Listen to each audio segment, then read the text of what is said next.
के पिछले chief minister ने किया वो दिल्ली में प्रधानमंत्री और बीजेपी के लोग कर रहे हैं।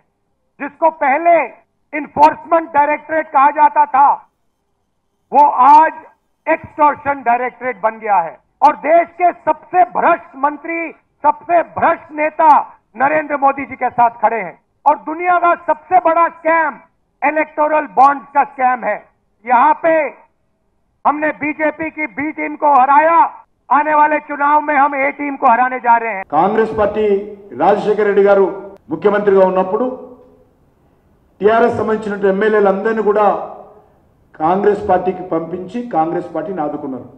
మళ్ళీ కేసీఆర్ ముఖ్యమంత్రిగా ఉన్నప్పుడు బీఆర్ఎస్ ఎమ్మెల్యేలందరినీ కూడా సరిపోదని చెప్పి కాంగ్రెస్ ఎమ్మెల్యేలు 19 మంది గెలిస్తే 12 మందిని ఇదే కాంగ్రెస్ పార్టీ తన ఎమ్మెల్యేలను కాంగ్రెస్ పార్టీలోకి పంపించి అక్కడ మంత్రులు చేసి కేసీఆర్ని ఆదుకున్నది కాంగ్రెస్ పార్టీ.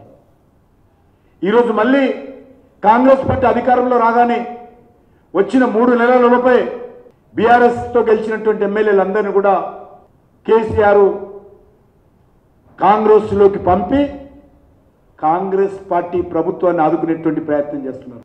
మీకు మీరే